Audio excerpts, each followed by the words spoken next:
Hvis vi tager fokus på det koordinatsystem, som jeg har tegnet herovre til venstre, så kan vi se, at der er vores streg L, som har formlen y lig med ax plus b. Så tegner jeg et punkt N på koordinatsystemet og kalder det for eksempel P, hvor vi så giver den nogle koordinater, som hedder x1, y1. Hvis man for eksempel kigger nedenunder koordinatsystemet, eller kigger til højre på koordinatsystemet, så står der nogle ting, men det vil jeg komme ind på lidt senere. Så har vi så fundet vores punkt P, og så skal vi finde den her vinkelrette afstand til linjen L. Og det bruger vi formlen oppe til højre til at kunne regne distancen mellem P til L, og det er så i lige med numerisk tegn start ax plus b minus y1 numerisk slut, divideret med kvadratroden af an plus 1. Og det her ax plus b, det kan vi også se, at det står lidt længere til venstre. Og det her minus y1, eller bare y1-punktet, er fra vores punkt P. Her i beviset skal man også bruge det, der hedder skalafaktor. Altså det er det her mellem de her ensdannede trekanter. Vi har den her lille trekant til højre, og den her store trekant til venstre. Hvor at i lige dannede trekanter, der er siderne konstante, så altså a mærke og divideret med a, det er ligesom konstante, så det betyder så også, at b mærke divideret med b er det samme, og c mærke divideret med c er så også det samme, og det her det hedder så skalafaktoren. For at kunne måle den her afstand mellem p, retvinklet afstand mellem p til l, så har vi lige brug for at tegne nogle trekanter. Vi har jo til start med tegnet den her linje, som vi så kalder D. Men så tegner vi også en lodret streg ned til, at den ligesom rammer L. Så har vi vores dejlige trekant. Hvis vi så fortsætter den her streg nedad, så kan vi så se, at vi er gået x1 ud. Så finder jeg et punkt på linjen, og så går jeg 1 ud. Men når jeg så går 1 ud, så skal jeg gå a op. Det kan vi også godt se i den her hældningskoefficient, at man ligesom skal gå 1 ud og a op.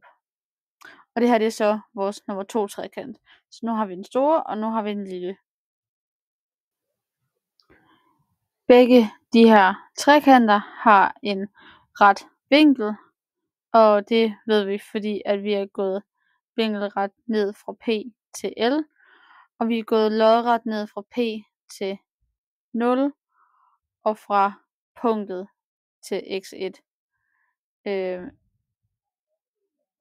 Så vi har ligesom, så har vi de her rette vinkler på de her trekanter, og derfor vil man gå ud fra, at man ligesom kan kalde dem her for ligedannet. Men bare lige for at være ekstra ops på, at de er ligedannet, så kan vi se, at vi har de her 2 trekanter, hvor de har de her toppunkt spids. Og det argumenterer så for, at vinklerne er den samme. Så kan man så se, at hvis de har en ret vinkel, der er ens, og vi har den her ene vinkel, der også er ens, så er den sidste også ens, fordi man skal have den her vinkel, som er 180 i en trekant. Så hvis man lige gentegner den her trekant ned til højre, så kan man så se, så har vi et punkt, der hedder A, vi har et punkt, der hedder P, og vi har et side, der hedder D. For at være sikker på, at de her 2 trekanter, de er igen lige dannet, så vil vi gerne have, at vi kan sætte de her sider op mod hinanden, og matche den her rette vinkel. Og det gør man ved at spejle den, fordi hvis du bare vender den her trekant, så vil du ikke ende med at få de rigtige sider og punkter til at passe sammen, og vinkler for den sags skyld. Så derfor så skal du spejle den på den her måde, at du ligesom spejler den i sin y-akse for den lille trekant, og så vender du den ligesom om, så at din retvinkel passer, og dit p-punkt passer med hinanden. For at sætte de trekanter, de har tegnet lidt ind i kontekst, så kan vi bruge den med den her skalefaktor. Altså vi har vores side, som hedder D på den store trekant, og så har vi vores side på den lille trekant, der hedder 1. Og hvis vi igen så bruger vores skalefaktor, så kan man sige D divideret med 1. Og hvis man kan sige D divideret med 1, så kan man også sige A divideret med P. Altså de her hypotenusen, de ligesom afspejler hinanden. Men så for at finde ud af, hvor langt der egentlig er mellem A og P, så skal vi jo ligesom kunne måle det her. Og det kan vi jo så godt. Fordi punkt P, den har et andet punkt, har koordinatsættet x1, y1, og der bruger vi så y1.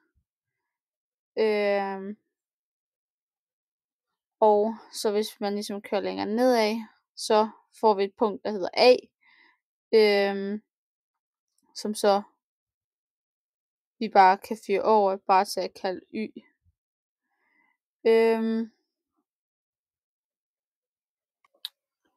Vi sætter numerisk tegn rundt om det her y1 minus y, fordi at vi er ikke sikre på, hvilket punkt der egentlig som sådan kommer først. Og vi vil gerne have, at det bliver et positivt tal. Så det er derfor. Så hvis jeg har fundet hypotenusen for den store trekant, og så mangler vi jo ligesom bare den lille. Og der kan man bruge Pythagoras, fordi i Pythagoras, der har vi det her AN plus BN lige med CN. Kommer nok også lidt senere op på videoen. Og når vi har et A og et et-tal, så kan vi så sige, at vi har vores A i anden, og så hvis et i anden, og så mangler vi jo vores kvadratrod. Grunden til, at vi selvfølgelig sætter kvadratroden, det er, fordi vi ikke gider have det hele i anden. Så derfor kvadratrøder vi den. Men ja, det her A i anden, det kommer jo selvfølgelig fra Pythagoras. Så ja. For at gøre det lidt nemmere for os selv, så bytter vi lige om på y og y1 i vores dejlige regnestykke. For at gøre det lidt mere overskueligt. Og det kan vi bare gøre, fordi der er altså numerisk tegn, så det kommer alligevel til at være positivt, og derfor kommer det ikke rigtig til at have nogen ændring. Så i stedet for at have det her y, så ved vi, at linjens ligning, den er y i lige med ax plus b, og vi har jo ligesom allerede det her punkt y. Super lækkert. Vi har så også det her x1, som vi bare indsætter i x'et op i den der linjens ligning. og derfor sætter vi det så ind på Y's plads. Så sætter vi det ind, og nu kan jeg godt se, at jeg har tegnet forkert i min videotegning. Der skal stå D i stedet for det der 1-tal. Og også lidt længere op, så er der også lidt det der ligner et krokodillenæb opløftet. Det er også bare en fejl. Men så indsætter vi så det her ax1 plus b minus y1, og så dividerer vi det med kvadratroden af a i anden plus 1, og så har vi så vores distanceformel. Altså d i lige med distancen mellem p til l. Så giver vi den en smiley face,